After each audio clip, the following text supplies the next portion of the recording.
For the past 4 months, I've been on the hunt for millionaires. I spent countless hours calling, emailing, and DMing in order to gather enough millionaires to make this video. Something starting my business so young that took me a long time to learn is you really need to find the right people to join you in the endeavor, because you're not going to be great at everything. So kind of just knowing what you're going to be great at and knowing what you need to find in other people, whether it be partners or employees, to fill in areas where you're weak, that will ultimately make you unstoppable. Read. You know, Warren Buffett used to read he still reads 500 pages a day, and that's non-negotiable. Especially if you want to know about your space, about what you want to be an entrepreneur in. Also, you want to learn about other spaces, because that can help you innovate. You can cross-pollinate, you can learn what you did in other fields, and bring it to yours. When you're deciding what you want to do, don't just base it on how much money you're going to make or what's going to make you the most amount of money. Figure out something that you can do that you're actually passionate about, that you actually want to do, that you love to do.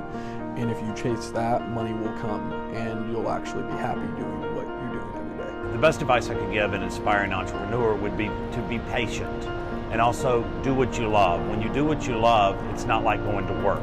It's like you're not working at all. And mistakes will happen. There'll be problems that'll come up, but you need to have the maturity to be able to understand the solutions to those problems. I myself personally have made every mistake once.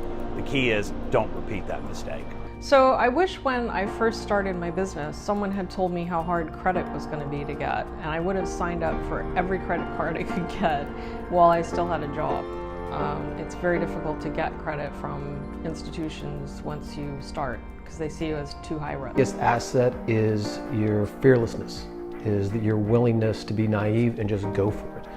Believing that you are invincible and you cannot lose. That is such a huge asset that later on in life, as life has gotten to you, as you have more experiences and you have more painful moments in your life, you'll lose that. And right now it is such a huge asset to be fearless and to just go for it and to not worry about what anybody else thinks.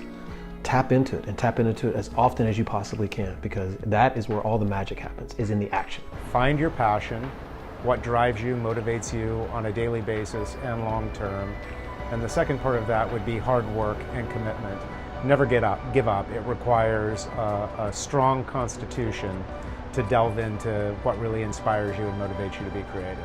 Once you start to become successful on your own and ready to expand, don't assume that anybody else will work as hard as you do for your business, because now your future is in the hands of all your employees and all your network. Everybody will do the best job they can. Nobody will work like you did. So as soon as you leave a task in the hands of others, it will be done 80% versus 100. Yeah, the first piece of advice I give anybody who's looking to start their own business, no matter what it is just to be prepared that there's going to be a period of time where no one is buying whatever it is that you're selling. And you need to have some reserves that are built up for that, and just be ready for it. The biggest thing it takes is the ability to, or the courage to take a risk. Most of the time, the life of an entrepreneur, the reason why you're going down that route is because big risk, big reward. So, you take that risk and, don't be afraid of what you do and just go after it. And, I think that'll get you where you want to be at as long as you don't give up. Find a mentor. Find someone that's done it before. Be humble about it.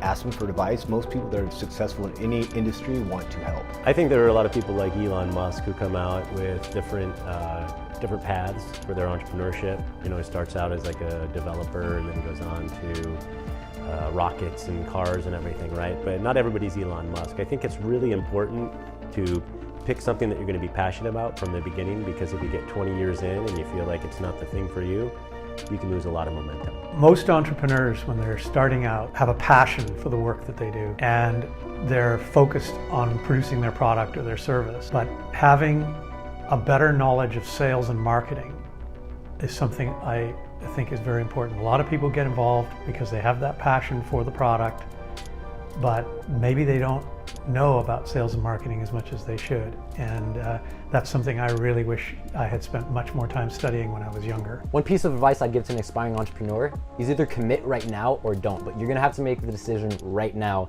that whatever you're gonna pursue, you're gonna be successful in no matter what, regardless of how many roadblocks or pitfalls you experience, that you're gonna get back up. And just that life and everything, if you look at stocks, if you look at a heartbeat, it goes up and it goes down, it goes up and it goes down. This is the pattern of life when you start to recognize patterns. So the pattern of life is to go up and down. If you're going on the right trend, you're continuously doing that at a gradual pace of up. So one piece of advice I give to entrepreneurs is commit now or don't. Make the decision.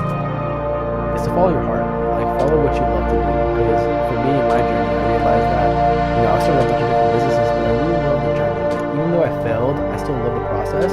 And by loving the process, I was able to continue going until I got the result. You're going to have a lot of very obvious reasons in front of you why it seems like maybe you're crazy, maybe it's not worth it, maybe you should quit. And if you don't have a really, really clear picture of why you're working so damn hard to do it the non-traditional way, then you're just not going to be on a solid enough foundation to see it through, because it really, really is that hard.